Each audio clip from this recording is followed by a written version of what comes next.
శాసనసభ సభ్యుల డ్రైవర్లు గన్మెన్లు రోడ్లపైనే ఎదురుచూపులా అంటూ బీజేపీ ఎమ్మెల్యే వెంకటరమణ.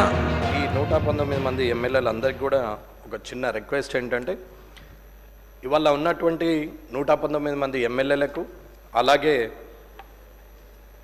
ఎమ్మెల్సీలు 40 మందికి ఈ సభ నడుస్తున్నప్పుడు వారి వెంట వచ్చేవారు వాహనాన్ని నడిపే డ్రైవర్లు, వారి వెంబట వచ్చే గన్మెన్లు మాత్రము ఇక్కడికి వస్తూ ఉంటారు. ఇవాళ వచ్చిన గన్మెన్లు కానీ డ్రైవర్లు కానీ ఉండడానికి, కూర్చోవడానికి, కనీసం తినడానికి, మంచినీళ్ళు తాగడానికి కూడా స్థలంను ఏర్పాటు చేయలేని పరిస్థితిలో ఉంది. ఇది ఏదో ఒక రోజు పేపర్లో వచ్చిందని కాదు, నేను వారం కిందనే మాట్లాడదాం అనుకున్నాం కానీ సమయం అనుకూలించలేదు.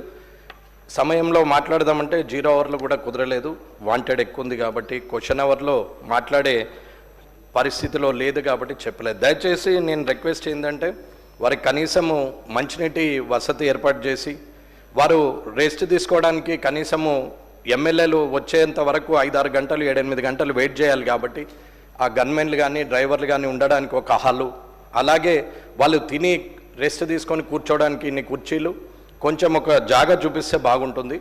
వారు రోడ్డు మీదనే, ఫుట్పాత్ల మీదనే తినడము, అక్కడే కూర్చోవడము, ఎండలో ఇబ్బంది పడడం, వర్షంలో ఇబ్బంది పడడం, రానున్న వర్షాకాలంలో ఇంకా ఇబ్బంది అవుతుంది. కాబట్టి దయచేసి ఒక రిక్వెస్ట్ విత్ ఫోటోగ్రాఫ్స్తో, ఇవి నేను నా ఫోన్లో తీసుకున్నవి, దీన్ని స్పీకర్ గారికి ఒకసారి ఇచ్చి ఎల్ఏ మినిస్టర్ గారు కొంచెం ఇది గ్రహించి ఏర్పాటు చేస్తారని కోరుకుంటున్నాను.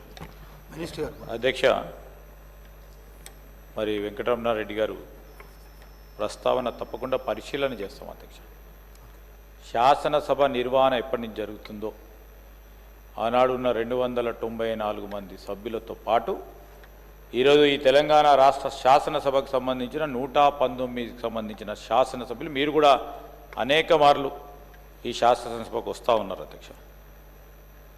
ఇక్కడ వారితో పాటు వారి గన్మెన్కి సంబంధించి కానీ, వారి వ్యక్తిగత సిబ్బందికి సంబంధించి కానీ అన్ని తీర్ల చర్యలు తీసుకుంటాం అధ్యక్ష. సరే, ఎక్కడో ఒక రోజు 2 రోజులో, లేకుంటే మీరు చెప్పిన ప్రతి అంశాన్ని కూడా పరిశీలన చేస్తాం. ఇది ఒక ప్రాక్టీస్, ఒక రొటీన్గా జరిగిపోతూ ఉన్న అంశం అధ్యక్ష. వారు ప్రత్యేకంగా చెప్తా ఉన్నారు కనుక తప్పకుండా పరిశీలన చేస్తాం.